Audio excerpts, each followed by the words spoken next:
Blog Talk Radio.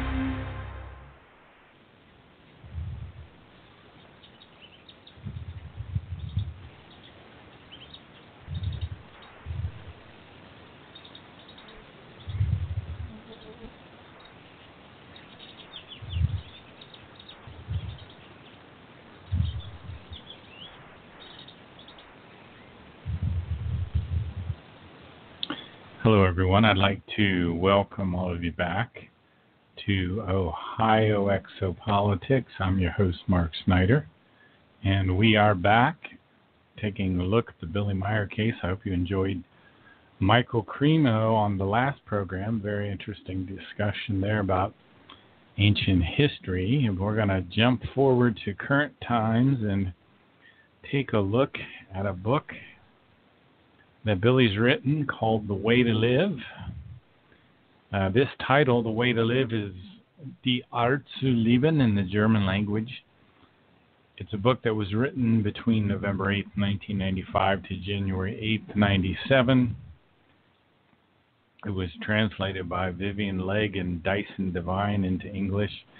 And like most all of Billy's books that have been translated, of course, they're bilingual, with the German appearing on the left page and the English appearing on the right page. And you must keep in mind that interwoven into all of Billy's German spiritual teachings text is what's called an evolution code. All the words must be in the correct position, free of errors from the beginning to the end. And this code releases impulses from the storage banks which begin to work evolutively in the reader.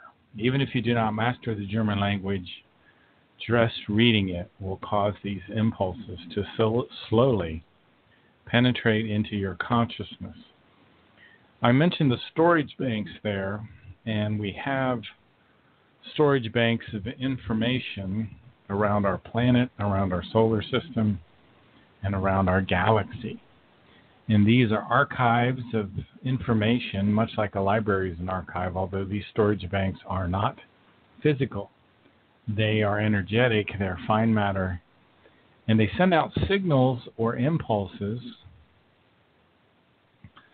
which we can pick up unconsciously, subconsciously, or consciously. Now, when Billy was growing up in the northern part of Switzerland, in an area called Bulak, in a town called Niederflachs, he would, as a very young boy, would wake up early in the morning on one particular night, 3 or 4 a.m., and went outside and looked at a beautiful starry sky and said, "My life is made out of the love of creation," as he was getting these impulses of information. And these impulses from the storage banks would continually bring information to Billy, and they still do his whole life. And probably this is part of what has helped him write these books, and particularly this book called The Way to Live. And one of the important aspects of this book is called Ways to Fulfill Your Duty to Yourself. And the German word for duties is Pflichten, excuse my pronunciation. So if you want to live truly and fairly, then we must start to understand the fulfillment of the duties to ourselves constantly, always, as the most important and foremost. It makes me think that things like exercise and personal grooming and eating well is all related to fulfilling your duty to yourself. And I think fulfilling your duty to yourself is also related to what's mentioned in the German as Lebenskraft, or the life force, the life power, which we all have. And we also should be honest, benevolent. We shouldn't turn our back on ourselves. And this is one of the recurring themes that Billy repeats in this book. To be benevolent means to be kind-hearted, big-hearted, good-natured, good, benign, compassionate, caring, altruistic, humanitarian, philanthropic. So this is how we should be.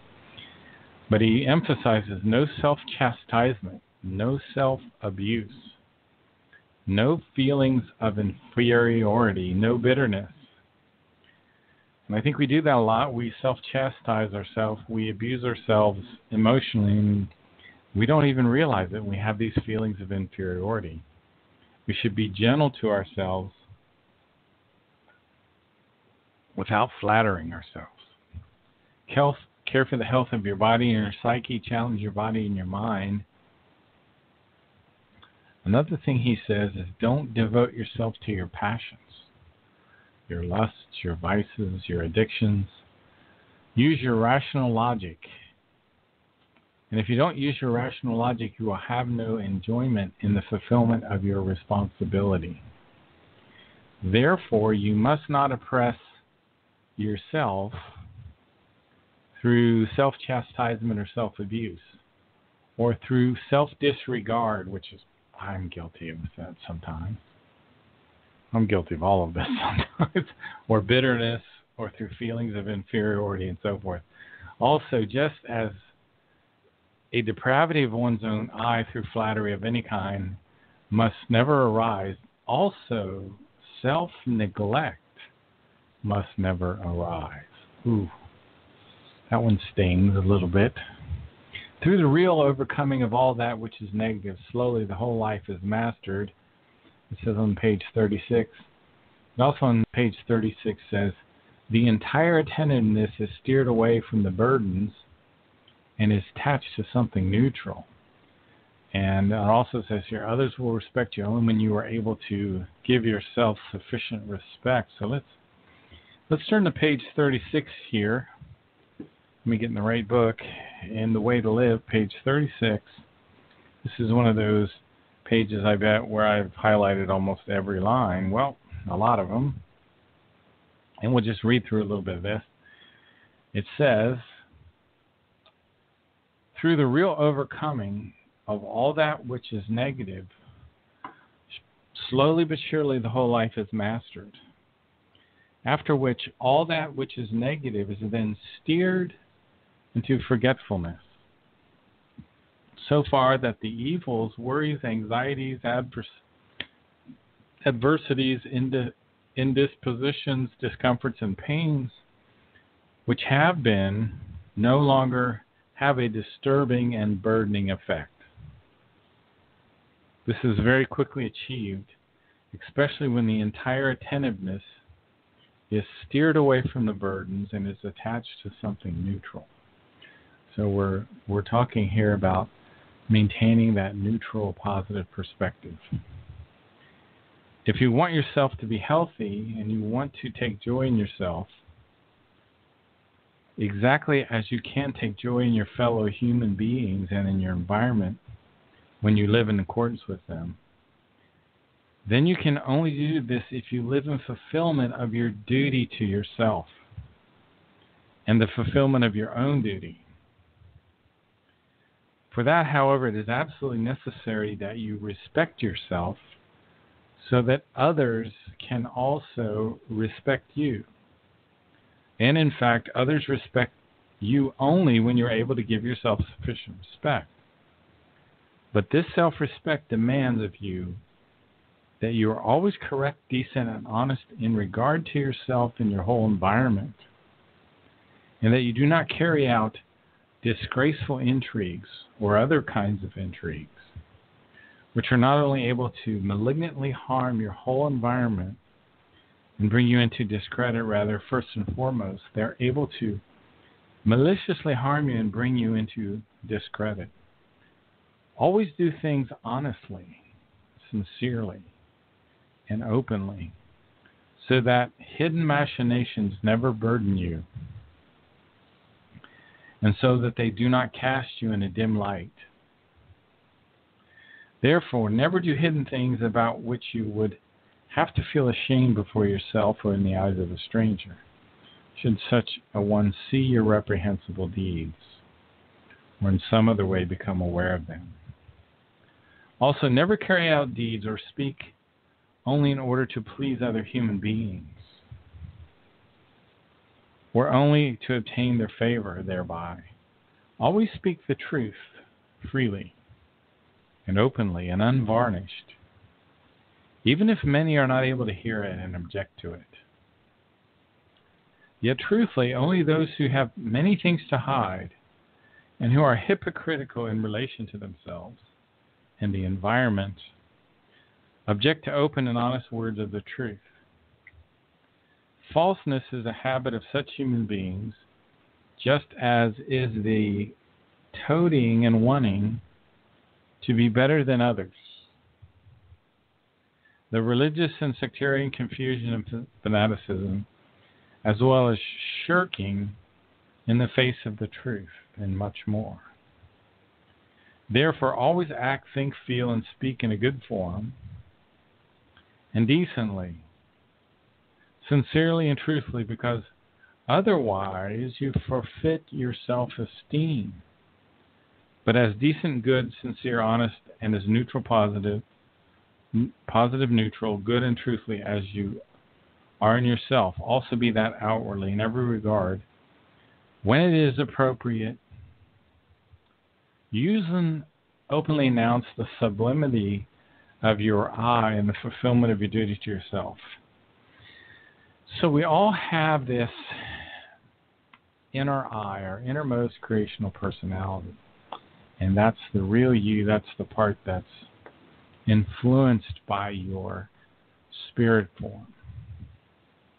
And it says on page 38, openly announce the sublimity of your I and the fulfillment of your duties to yourself and your own duties. Express the actuality of your sublime I openly and freely, and let yourself be recognized outwardly.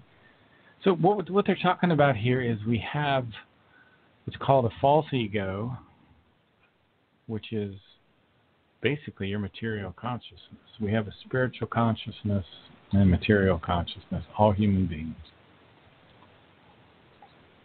And the material consciousness is who you are in this lifetime, your current personality, where your spiritual consciousness is the sum total of the wisdom of all your personalities.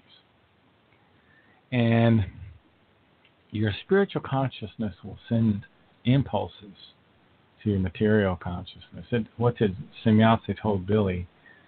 She told him that the spirit is the wonder of all wonders. It never dies, it never sleeps, it records everything you do, all of your impulses. It will tell you when your thinking is right or wrong. So you get these impulses, feelings, hunches from the spiritual consciousness that will tell you when your thinking is wrong. And usually your feelings will also reflect a negative feeling when you have wrong thinking. So we have a false I, which tries to, it's threatened by your evolution. And the false I will try to create a tyranny over the innermost creational personality. So let me continue here. It says, always care for the best health of your body and your psyche. Do not disregard the health of your consciousness. Whoever constantly challenges their body and his or her consciousness does good. Physical exercise also exercises for your mind.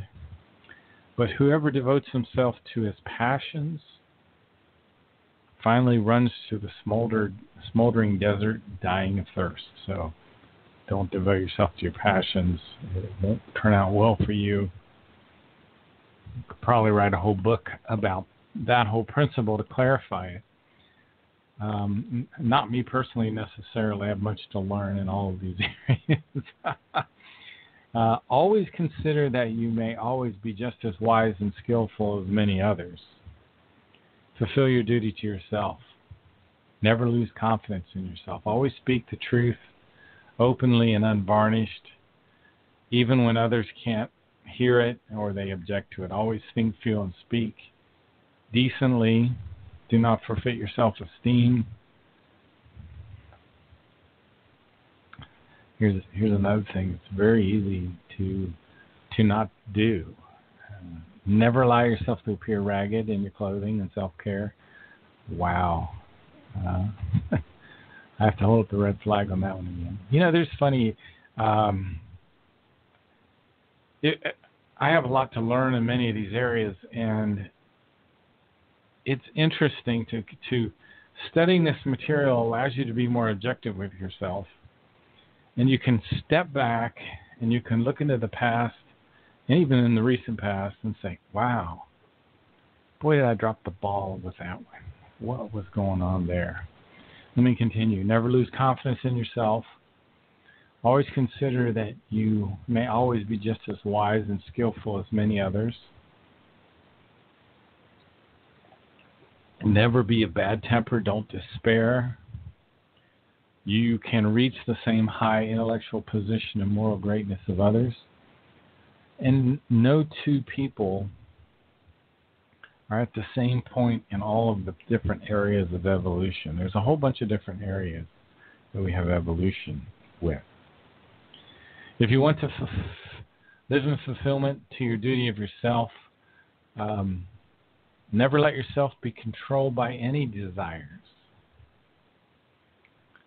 You must never allow yourself to be controlled by the desire to be the one in the leading role.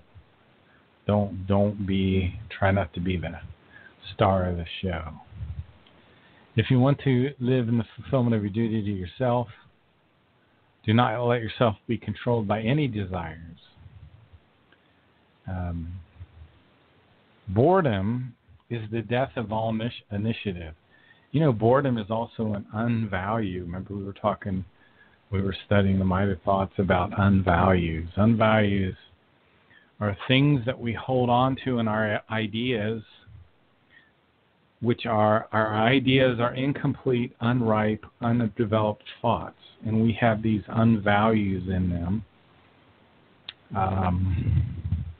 like boredom. Boredom is actually something that comes about by wrong thinking.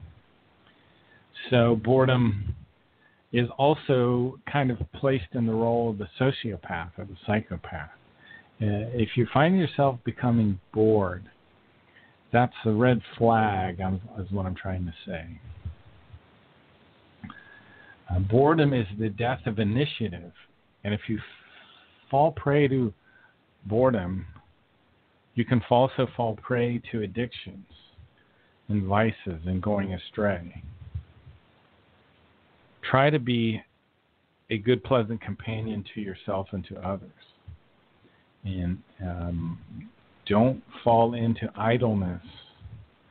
Allow yourself to relax, but do not become idle. A lot of very good advice in this material. Very few human beings are able to understand how boredom and the poverty of thought as well as self-centeredness leads to a deteriorating, monotonous, uninteresting inner nature. Now here's another great statement that I have to put in my mental hold basket and try to continue to contemplate it for years and appreciate it more over the years. It says, thus nothing in the whole universe that would not be, thus nothing in the whole universe. I don't think I've written this right, and I wish I could say this better.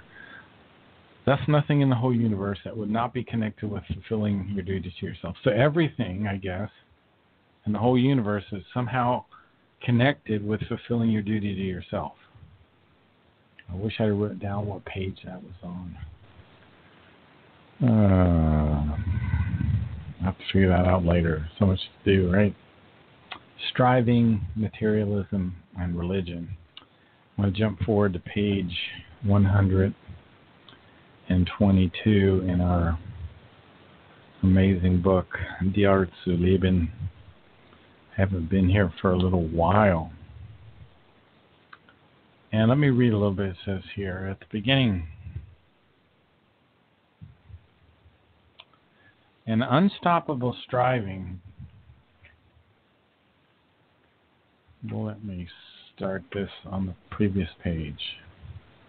If the irrational ones and fanatics and the other followers of wrong philosophies, religions, and sects could recognize and would be able to recognize the truth that life and death are an unstoppable striving for constantly new life, and for that which is higher and more absolutely fully developed, then they would also recognize that the truth of the striving, in the progress of which there is never an end and can never be an end, because the evolution progresses incessantly and never finds an end. Even in the highest of all that which is highest, and in the most absolutely fully developed of all of that which is absolutely fully developed, and also, therefore, never finds an end in the absolute absolutum. Wow, I don't want to go off on that one. We have a universe. It's called the DERN universe, is the universe we live in.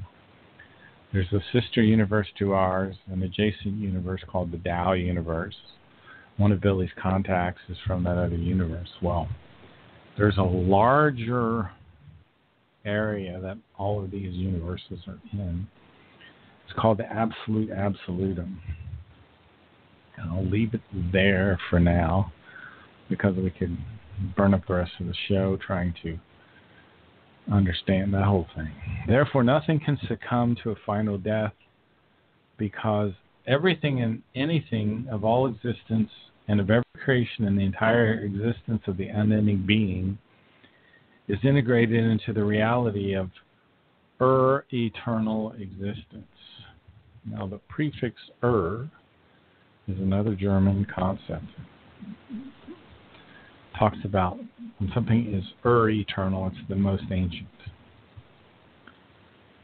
Therefore, there is no possibility of finally being dead and thereby of being extinguished.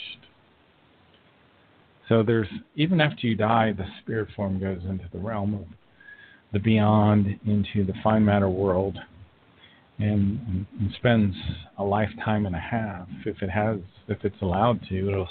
The spirit form will spend a lifetime and a half going over everything that you learned in your previous life and distilling all that knowledge down into its essences. It will go through all these different consciousness forms and then eventually distill those down into essences, which are then absorbed by your spirit form. Therefore, there is no possibility of finally being dead and thereby being extinguished, because the very striving of all existence of every creature proves that there is no kind of end, neither in any form of the evolution or in the being. So they're still striving after the physical death. They're striving to catalog. The spirit is striving to catalog and absorb all the knowledge that was gained from the previous life. The human being must recognize and understand this creation-given truth, himself or herself, and therefore prove it to him or herself through the fathoming of the knowledge and of the truth in himself or herself through the recognition of them. He or she is only thereby able to recognize that death means no destruction, no final resolution, and no elimination. This is a fact from which the result is that the life in and of itself possesses immortality in contrast to all pathologically foolish contrary assertions. So there's a great deal of striving that goes on in the fine matter world, in the other realms, so to speak. And perhaps we can take just a little break at this point and try to let a little bit of this stuff get absorbed, and then we'll be back in about 3 minutes.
everybody. We are back. Back in the Billy Meier material. Back in the book called The Might of Thoughts. And if you're listening to this show for the first time, you could be scratching your head a bit. And that's understandable. You could be scratching your head a bit even if you listen to this show 100 times. Eduard Albert Meier is an 80-year-old man. He lives in Switzerland, about 45 minutes east of Zurich, in a tiny mountain village called Hinterschmidruti, which is nestled among the pine forests and the snow-capped mountains of Switzerland. Billy has had a life of extraterrestrial contact. Human beings from another world in a different space-time configuration. The first person he had contact with was back in 1945, when about a 900-plus-year-old man named Spoth would send Billy a telepathic message that he would get as a little child, 4 or 5 years old, and Billy would be told to go somewhere in a nearby forest, someplace secluded, and then out of the sky would come a strange silvery pear-shaped craft which would sit down, land nearby. Billy would walk towards the craft, and then young Billy, would later write that it felt as if he was being lifted up by ghostly hands into the ship, and Spoth would take Billy high into the air, into Earth orbit, and then he would teach young Eduard Albert Meier about the laws of the universe. He would teach him the most profound information. For example, our universe functions according to certain laws. One of these laws is called the law of love, not romantic love, but a love that is based on reverence and respect and effective love, which is very, very consistent and very stable and very dependable. The way it's described in one of Billy's writings, called Love Letter 27, is that love is the highest principle in all creation. And through it, everything exists in absolute logic. Every tiny plant and every tiny animal fulfills its purpose in love, and love will forever be the purpose of our existence. The incredible splendor of nature is the visible expression of the love of creation, and creation radiates love, so that every point a human being can come up against the radiating love of creation. Now, creation is not a heavenly father. It's not a personification. Rather, it is a neutral, positive, spiritual force, entity that's neither good nor evil. It creates human spirit forms as a part of its own evolution. So your goal, my goal, is the evolution of our consciousness. And this is something which occurs through many, many lifetimes. And we learn these principles in these books to help with our evolution. And we're very, very fortunate in that a very, very advanced spirit form that these extraterrestrials know as their teacher also, who they call Nocadamian, has incarnated and is still alive and lives in a tiny mountain village in Switzerland. And he's written something like 50 books. And any one of these books, particularly the book called The Might of Thoughts, which I have read so many times and analyzed so much, you could literally spend your entire life to try to get a good handle on it. And that seems to be part of my future or fate, as it will. So be it, that's fine with me. Let me read a little bit of The Might of Thoughts. It says, therefore, it is necessary to search for the source of the life power and to develop the power in order to have a reliable life potential upon what one can depend and which one can completely trust. The source of the life power which must be created by oneself, lies in the consciousness, that is to say, in the thoughts, which must be formed, tended, and nurtured in such a way that they correspond to a progressive kind and wise, equipped with a zeal for life, an intention, an endeavor, an ideal, a good positive life zeal which is volitionally and imaginatively striven for, to the point of realization by means of one's striving for that which is higher and that which is evoluted, and by means of the might which is developed in the thoughts. This is in contrast to when tangled ideas confuse the thoughts and abruptly go from one extreme to another, whereby a misdirection of the thoughts arises, which triggers emotions and can even lead to murder and manslaughter.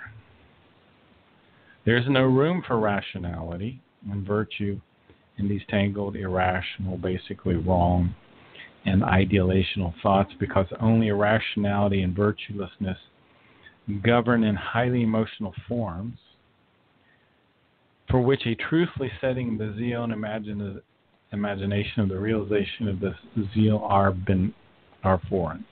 So wow, a lot of information there. Wow, okay. It's the first thing it says, therefore it is necessary to search for the source of the life power. Well, the life power is the Lebenskraft in the German. Your life power is an amazing thing. That's what keeps you alive. You know, when you die, in some sense, is related to this life power. And our consciousness is the source for the life power that this passage is talking about. And we're told to develop the power, the source of the life power, so that we're told to develop our consciousness. Again, this is a big responsibility and a big challenge. Develop our thoughts, form our thoughts, tend our thoughts, and nurture our thoughts so that our life power is enhanced. So reading these books can enhance your life power, which is an amazing thing and a hell of a responsibility. And it's almost like you're telling me I can actually modify my own life power by my thoughts. That's stunning. Good thoughts lead to good feelings. Feelings are different than emotions. The feelings grow when they're stimulated by the thoughts. Good thoughts, good feelings lead to good habits. And good habits lead to good circumstances. What you think, you make real. What you think about yourself, you become. You are the master of your own destiny. You're the forger of your own fortune. You're the creator of your own good luck. Through your good thoughts, your good feelings, your good habits, you all bring in the good circumstances in your life. Your consciousness is like a garden filled with flourishing plants. If you get a negative thought, it's like a weed that you have to pull out of your garden.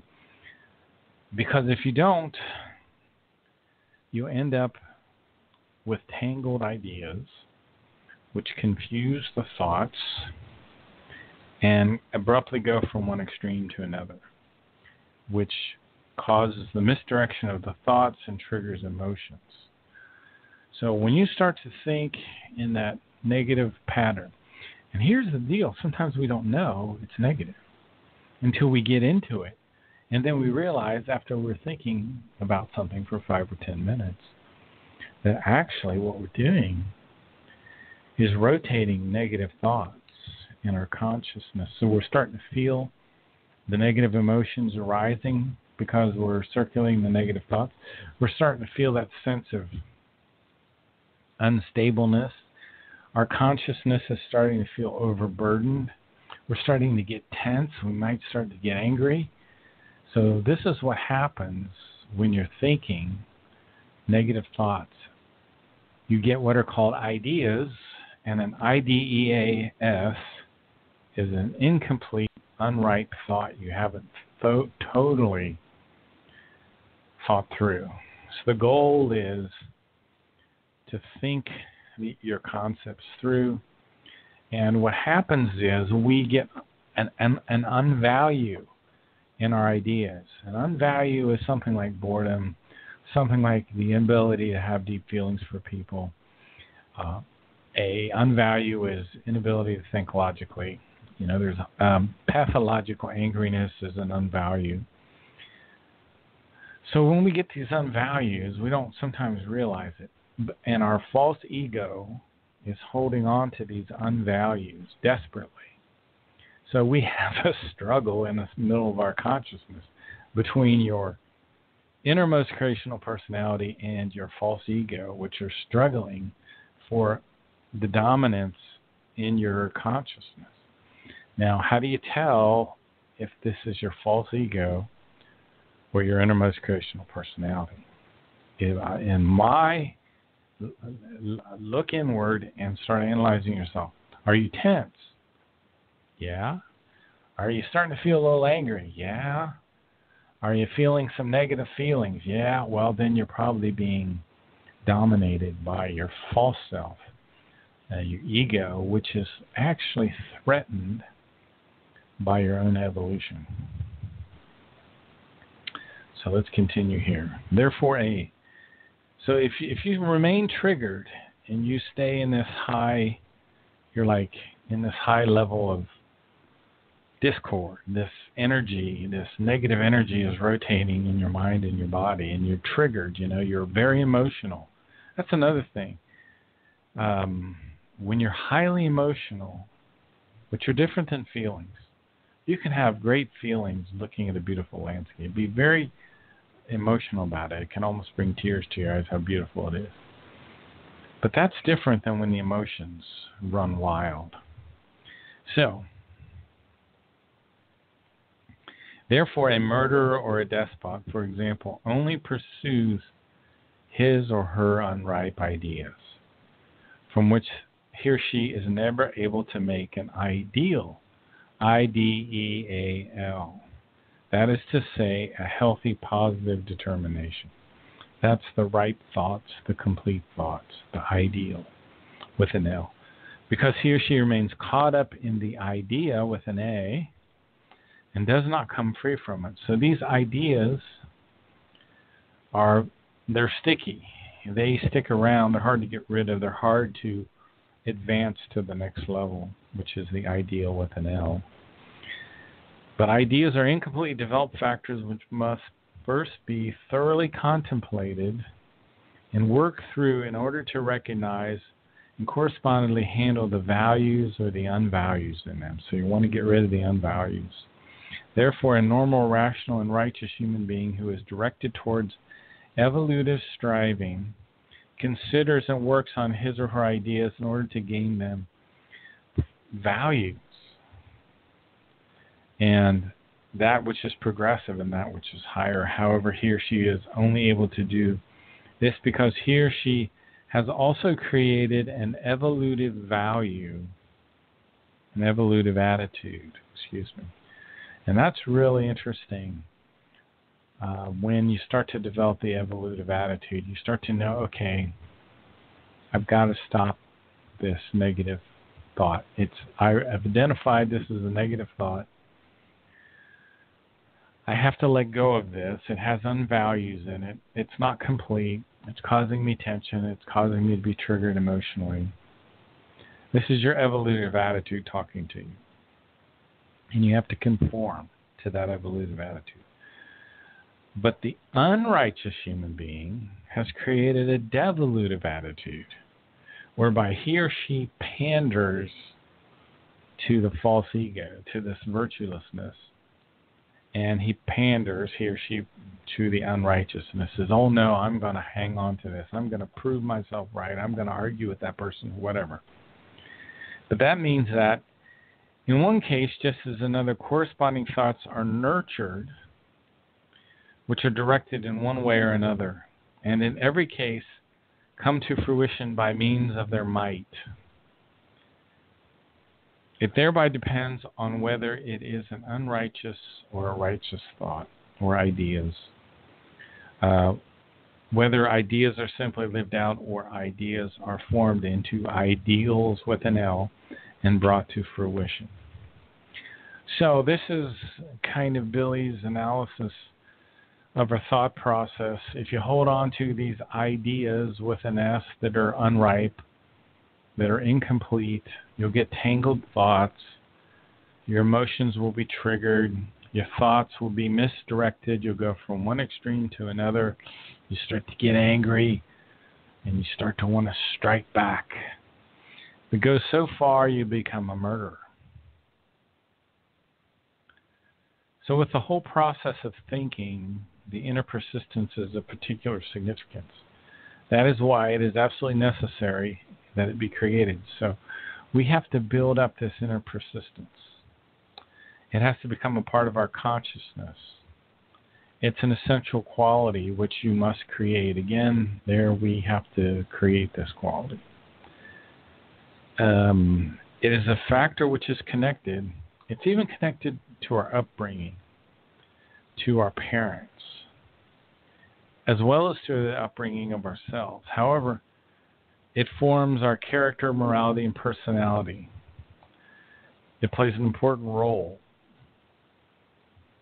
Inner persistence. Billy says there are two kinds of human beings. On the one side, those who have weak powers of consciousness and have a weak inner persistence, or none at all. And on the other side, those who are full of inner persistence because they use the powers of their consciousness. And with that, also the powers of the thoughts for the further education, for the learning, for the creation of knowledge, and thereby have an effect in themselves.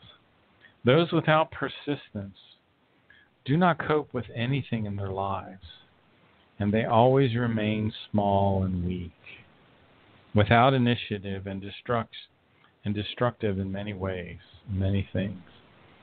Any criticism affects their most sensitive nerves. So, again, two great books for you to take a look at. One is called The Might of Thoughts. Another one is called The Way to Live. Well, Billy has a third book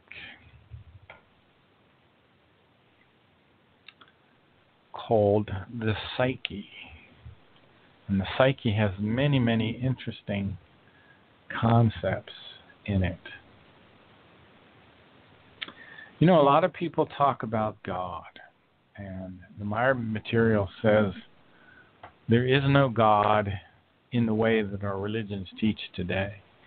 They talk about a heavenly Father, this being with a personality that judges people, puts certain people in a hell for all eternity and other people in a heaven for all eternity. The Meier material says there is a neutral positive intelligence that is called the universal consciousness. Every universe has its own universal consciousness, and it is the driving force behind evolution in that universe. And the Meier material refers to it as a Wesenheiten in the German. This is a German term, Wesenheiten. It has its own evolutive schedule, so to speak, a predetermined series of steps that it goes through. Now, let me read what Billy says here about the Christian religion and about this notion.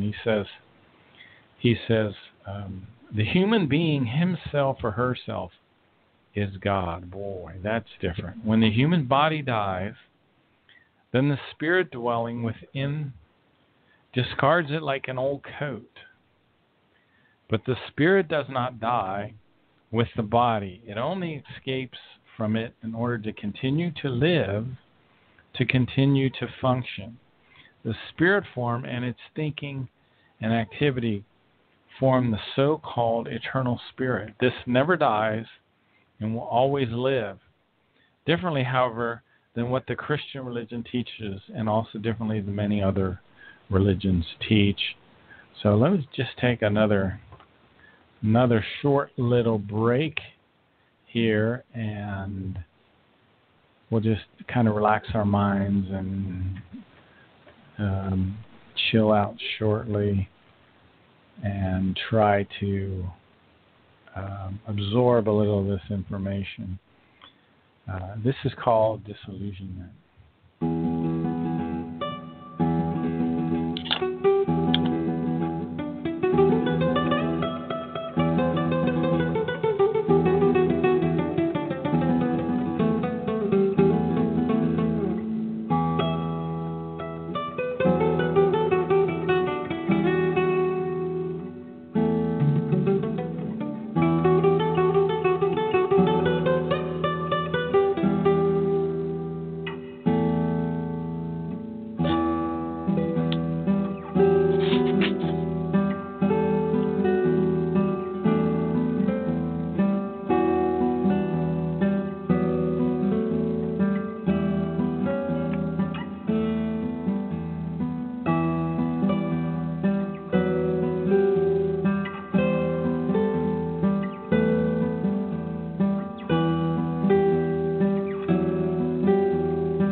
Hello, everyone. Welcome back to Ohio Exopolitics. I'm your host, Mark Snyder. We are deep down in the bowels of the Meier spiritual teachings. This comes from the book called The Psyche on page 110. It says there are very many fixed laws which rule the micro and the macrocosmos of the universe, as well as the spirit and its unstoppable further development, up to its inevitable, absolutely full development. An absolutely full development, which, however, looks entirely different than what the religions preach. What sense would the life and the spirit of the human being have if he or she would only live for 50 or 70 years? In order then to disappear into the other world and to rot until the judgment day. It would make no sense. A sense of the life is then only found when one recognizes the continuous spiritual and consciousness-based further development, and with it the connected periods of life. But this cognition follows first after a preceding corresponding thinking process. However, if this process has taken place and the human being has achieved the necessary cognition through it, then he or she recognizes himself or herself. They recognize that they themselves are God. In other words, we're the responsible parties. Therefore, they must fight and heal all the terrible things within themselves. We have to depend on ourselves. Because only through this can a human being be built up into a genuine human being.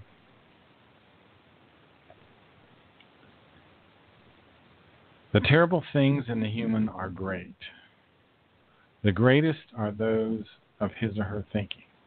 They make one ill, destroy and annihilate. They even drive the human being to suicide.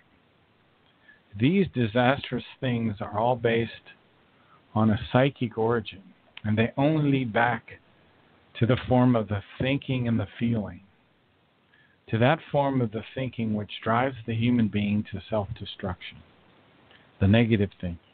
Thinking is a tremendous power which forms the human being into exactly what he or she thinks. Tension, jealousy, pathological craving for revenge, vexation, hatred, hollowness, avariciousness, seeking to criticize, embitterment, strife, pressure, cursing, cruelty, stealing, deception, lies, fear, tribulation, self-pity, unsatisfaction, melancholy, empty conversation and pleasures, wrong nutrition, lack of cleanliness, neglect of health, violent outbursts and addictions to excitement, and so on and so forth, solely stem from a perverse, abnormal, and self-destructive mode of thinking, which often also are based on irrational teachings and misinformation, incorrect information. From them result illnesses, angina pectoris, heart condition, various other heart diseases, nervous breakdown, neuritis, nerve inflammation, gout, certain brain diseases, nervous constipation, anemia maybe, chlorosis, intestinal diseases and cramps, stomach disorders, insomnia, tuberculosis, pains of all kinds, spasms of the organs, vegetative disorders, depressions, anxiety attacks, excessive perspiration, aggressions, last-minute panic, etc., etc. Do any of these sound familiar? Have you experienced any of these negative things yourself? Well, I bet we all have. You can also have irritableness. This is all from our wrong thinking. Irritableness, work, eating, fear, and anxiety, etc., and all the named terrible things. Modes of thinking, terrible modes of thinking, further in the state, excitation, overstimulation of the adrenal glands, which are located above the kidneys. They are also referred to as the crazy glands because they discharge digestive matter and inundate the blood with strengthening fighting power chemicals whenever the human being prepares him or herself for a dispute or a fight, and therefore requires the necessary power. Adrenaline, as this excretory matter is called, only then neutralizes itself again when the vexation, the irritableness, or the fight, etc., is over. But only through the excretion of a lethargy, inducing acid of the muscles, which mixes with the blood and wields a calming effect. So we get the big surge of adrenaline here when our thinking is wrong, typically. If, however, the inner life and the psyche are in confusion, etc., then the inner muscles are not able to discharge enough of this milking, calming acid in order to therefore soothe the human being. Hence, this adrenaline, evoked through agitation, sets the human being into exceptional aggressivity and readiness to fight. The process and reaction have a very unfavorable contracting effect on the intestines, the stomach, other organs, and nerves. This is some shocking, disturbing, and amazing stuff that all comes down to our thinking. We are the master of our own destinies. We are the forger of our own fortunes. We create our own good luck. Do not allow your thoughts to drift. Steer your thoughts like a captain steers his ship. Nurture, strengthen good and healthy thoughts, and then you will have a good and healthy life. We've been talking about three of Billy's books, one called The Way to Live, called The Might of the Thoughts, and the last book that we were just talking about, just reading from, is called The Psyche. Hope you've been enjoying these shows. I've certainly enjoyed bringing them to you. You've been listening to Ohio Exopolitics, which actually you can probably hear in several different places now. If you just look around on the web a little for it, just Google Ohio Exopolitics. You'll find it on Blog Talk Radio. You'll find it on Player FM.